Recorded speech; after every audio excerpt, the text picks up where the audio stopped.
So good morning friends, welcome to PT Classes. Today an important session for those who are preparing for LIC ADO interview as well as LIC AAO interview. और हमारे सामने बैठे mister Digendra पाल। दिगेंद्र जी, आपने AAO और ADO दोनों interviews almost आप crack करने की कगार पर हो, क्योंकि आपने AAO का आपका रिजल्ट आ चुका है और ADO के लिए आप कॉन्फिडेंट हो। जी सर। चलिए, मेरे साथ रोहित है हरियाणा से, ये भी इस इंटरव्यू के अंदर पार्टिसिपेट करेंगे, आपसे क्वेश्चंस पुट अप करेंगे। जी सबसे पहले आपका नाम बहुत यूनिक है, तो हम चाहते हैं दिगेंद्र का मीनिंग क्या होता है? सर, दिगेंद्र का मीनिंग होता है स्पिरिचुअल एंड हेल्पर, जो मेरी पर्सनैलिटी को भी सूट करता है सर। कैसे? कि सर मैं एक्चुअली क्या है, मैं एक फिलैंथ्रोपिस्ट और चीयरफुल पर्सन हूँ।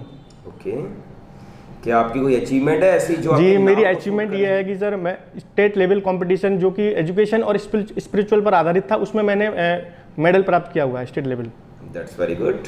अच्छा, मुझे ये बताइए कि आपका AAO का रिजल्ट ऑलरेडी आ चुका है और ADO का भी आपने दिया और आप कॉन्फिडेंट कि आपका सिलेक्शन जरूर हो जाएगा, तो हमें सबसे पहले AAO का वर्क प्रोफाइल बताइए, जिसका इंटरव्यू ऑलमोस्ट आप about to you are suppose to give. Sir, LIC AAO की फुल फॉर्म ये होती है assistant administrative officer. Okay sir, LIC AAO का वर्क प्रोफाइल ये होता है कि नई पॉलिसीज को लॉन्च करना और पुरानी पॉलिसीज को देखना। और दूसरा सर, कस्टमर क्लेम सेटलमेंट करना, नई फाइल्स को चेक करना और कस्टमर की जो क्लेम्स आए हैं उनको कितने तरीके से वेरीफाई किया जा सकता है आगे एजेंट्स के थ्रू या फिर ADO को उनकी सारी डिटेल्स बताना। ओके जी सर। और डिफरेंट डिपार्टमेंट के साथ कोऑर्डिनेशन बिठाना, ये राइट? जी सर। अच्छा, अब ADO का वर्क प्रोफाइल बताइए, क्योंकि ऑब्वियस है आपका चांसेस, मगर हम दुआ करेंगे आपका AAO में सिलेक्शन हो। जी सर। चलिए, ADO का वर्क। सर, ADO की फुल फॉर्म होती है apprentice development officer. LIC ADO एक एजेंट रिक्रूट पोस्ट है सर। क्योंकि LIC ADO नीचे अपने डाउन में एजेंट्स को रिक्रूट करता है सर। राइट। तो उनको उनके थ्रू अपना पॉलिसीज को बताता है, नई पॉलिसीज को उनको जानकारियां देता है और उनसे अपना वर्क निकलवाता है सर। बिल्कुल सर, जैसे ही वो ADO अपने नीचे एजेंट्स की भर्ती करेगा तो ऑफिशियली की पॉलिसीज उनको सारी डिटेल्स इन्फॉर्मेशन देगा LIC के बारे में, उनको बताएगा और तब इस तरीके से सर हम हमारी पॉलिसीज को कस्टमर्स को सेल कर सकते हैं। As a sir sales post की सेल्स ऑफिसर जॉब है सर ये। चलिए मिस्टर रोहित, आपको क्वेश्चन पूछना चाहिए। तो दिगेंद्र, ये बताइए कि आपने मार्केटिंग में बहुत सारे फील्ड, आपने LIC क्यों चूज? सर, मार्केटिंग LIC में इसलिए चूज किया कि सर मैं 3 साल से नेटवर्क मार्केटिंग कंपनी RCM में मैं 3 साल का मुझे सिलेबस एक्सपीरियंस रहा है सर। तो मुझे लगता है कि मैं LIC पॉलिसी सेल करने में मुझे कोई प्रॉब्लम नहीं होगी सर। इसलिए as a LIC ADO LIC AAO जिसमें भी मेरा सेलेक्ट होता है सर, मैं कंफर्टेबल रहूँगा कि मैं अपनी जो मैंने नेटवर्क मार्केटिंग में जो अपना वो एक्सपीरियंस है वो मैं यहाँ अपने शेयर करूँगा सर, और उससे थ्रू अपने आगे अपना वर्क प्रोफाइल करूँगा सर वर्क करने का। अच्छा, आपने LIC में भी वर्क किया? तो जी सर, एज एजेंट मैंने पहले जॉब किया था। तो सर, आपकी कोई वहाँ कुछ अचीवमेंट थी कुछ? सर नहीं, क्योंकि सर LIC एजेंट मैं वर्क नहीं किया, लेकिन सर मेरे LIC में मेरे अंकल जी हैं तो उनके टच में रहा, तो उनको देख देख के थोड़ा मैं कोशिश किया था, तो इसलिए थोड़ा एक्सपीरियंस है उनसे, मैं वो हुआ था इंस्पायर। तो आज मैं सर मुझे लगता है कि मैं आगे भी ये चीज़ें कर सकता हूँ, LIC AAO या ADO जो भी बनूंगा तो शायद मैं भी अपनी न्यू पॉलिसीज जो मुझे जितनी इन्फॉर्मेशन जितनी नॉलेज है मैं शायद नीचे कस्टमर को या फिर उनको शेयर करके अपनी पॉलिसीज ग्रो करने की कोशिश करूँगा सर। ओके, एज एजेंट अगर आपने वर्क किया तो आपने डेफिनेटली कुछ प्रीमियम भी कलेक्ट किया होगा? जी sir, as a LIC agent मैंने सर 11 लाख प्रीमियम कलेक्ट किया था सर। अरे वाह, स्टेज तक कैसे पहुँचे आप? सर, इस स्टेज तक पहुंचने के लिए मुझे शुरुआत में बहुत कठिनाइयों का सामना करना पड़ा सर। एज ए फेलियर की तरह मैं बार बार गिरता रहा, उठता रहा, लेकिन सर मुझे कुछ समझ में नहीं आ रहा, लेकिन बहुत टफ था। 11 लाख प्रीमियम कोई छोटा प्रीमियम नहीं होता सर।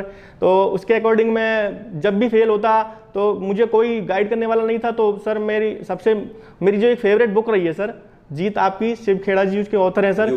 जी सर, सबसे वो बुक इतनी इंटरेस्टिंग थी सर कि जब भी मैं फेल होता, जब भी मैं शाम को घर आता, कोई भी पॉलिसी में सेल नहीं कर पाता तो मैं घर आता तो मैं उस बुक को थोड़ा पढ़ता।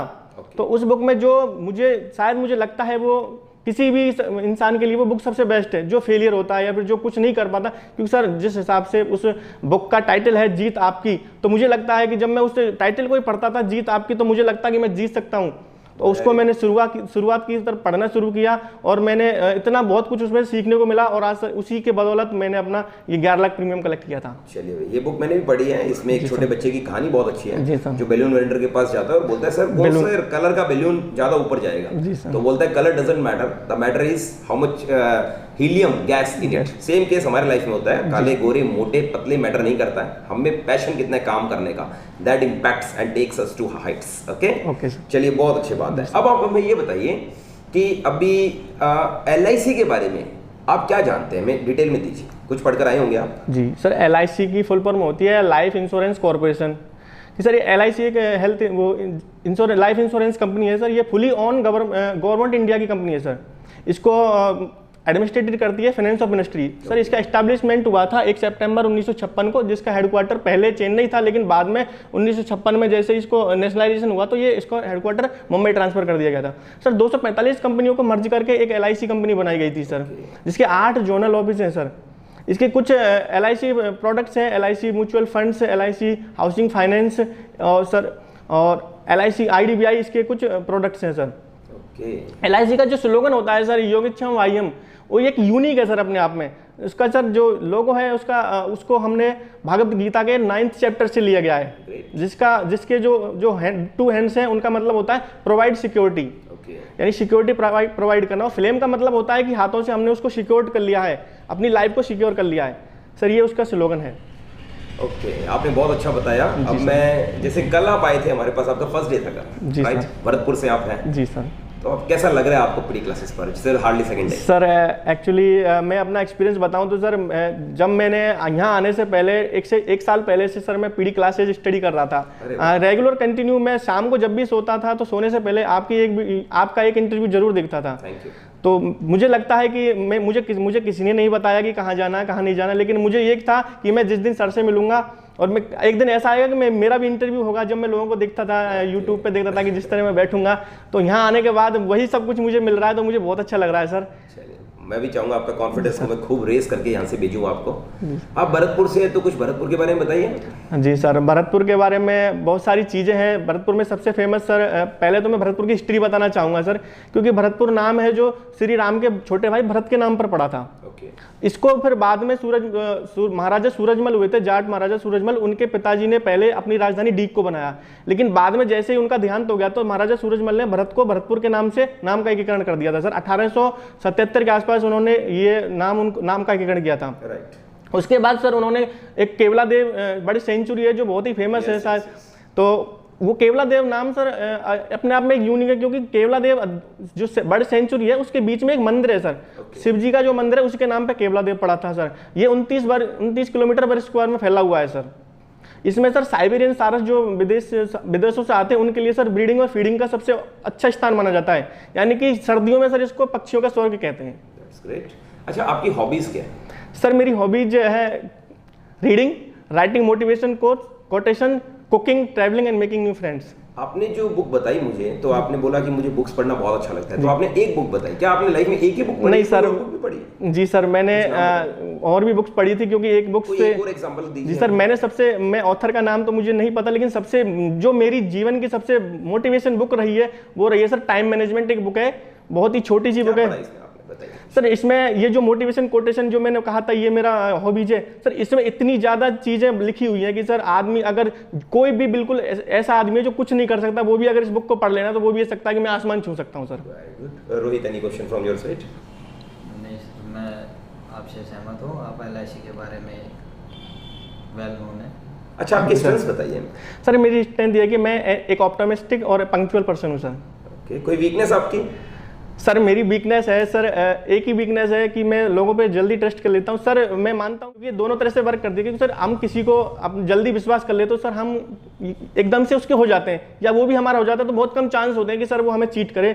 तो सर ये मैं मानता हूँ कि मेरी वीकनेस है, तो थोड़ा इसमें स्ट्रांगनेस भी मेरी, स्ट्रेंथ भी मेरी बनी हुई है सर। इसका एक बेनिफिट होता है, या तो हमें बहुत अच्छा मित्र मिल जाता है या फिर बहुत अच्छा सबक मिल जाता है। जी सर। ओके, चलिए अब मैं चाहूँगा आप ये बताइए कि जैसे आप अपनी टीम को मोटिवेट कैसे करेंगे अगर आपको करना हो तो? सर मैं, जैसे कि मैंने बताया, मैं एक टीम स्पिरिट एंड जोवाइल पर्सन हूँ। मैं मेरी टीम को एज ए AA हो या ADO जो भी पोस्ट मुझे मिलती है फ्यूचर में, तो मैंने एज एजेंट काम किया हुआ, तो मैं चाहता हूँ कि टीम वर्क एक बहुत अच्छा वो होता है सपोर्ट, क्योंकि सर जो काम हम अकेले नहीं कर सकते वो हम टीम के थ्रू वो चीज़ अचीवमेंट कर सकते हैं। मैं टीम को जिस तरह मैं मोटिवेट हुआ, जिस तरह मैं गिरा, ये वो भी गिरेंगे, तो मैं उनको टीम को सपोर्ट करूँगा और उनको जो मैंने सीखा मैं उनके साथ साथ उनको सिखाते हुए आगे बढ़ूंगा। तो सर टीम वर्क शायद मैं जल्दी अपना लक्ष्य जो भी मुझे मिलेगा मैं उसे अचीव कर लूँगा सर। जो भी टारगेट हम LIC में रहेंगे, जो भी पॉलिसी सेल करना होगा, फिर जो भी जितना प्रीमियम कलेक्ट का टारगेट होगा सर, वो मैं अपने एक्सपीरियंस से उनको बताऊंगा, तो शायद हम जल्दी अचीव कर सकते हैं। ADO और AAO LIC टाइप कंपनीज में एक कॉमन क्वेश्चन होता है कि दैट इज कि आप प्रेशर में काम कर लेंगे क्या, तो आप क्या आंसर देंगे इसका? नहीं सर, प्रेशर में तो काम नहीं होगा सर, क्योंकि प्रेशर में काम करोगे तो करो नहीं करो बराबर है सर। मगर अगर आपके सीनियर्स आपको थोड़ा बहुत प्रेशर देते तो आप क्या करेंगे? सर ऐसी कोई बात नहीं है, प्रेशर उनके ऊपर भी तो प्रेशर होता है, तो वो भी हमसे काम कराएंगे, तो हम भी सर हम हैं जैसे उन्होंने बताया है, जो टारगेट हमें दिए तो हम कोशिश करेंगे कि हम लगभग उस टारगेट को पूरा ही करें। क्योंकि प्रेशर सर ऐसा कोई चीज़ नहीं होती, क्योंकि सर ये अपने ऊपर होती है कि हमने अगर हमारे सीनियर्स ने हमें ऑर्डर दिया तो हम उसको प्रेशर के थ्रू लें या फिर हम उसे किस प्रकार किस नजरिए से हम देखें। मतलब है कि ये नजरिया होता है देखने का सर, या तो प्रेशर समझते हैं या चैलेंज समझते हैं। जी सर। और आप मोटिवेशनल बुक्स पढ़ते हुए ये समझते हो कि वो लाइफ के चैलेंजेस हैं। चलिए बहुत अच्छा इंट्रो दिया आपने, keep it up, blessings to you. Okay.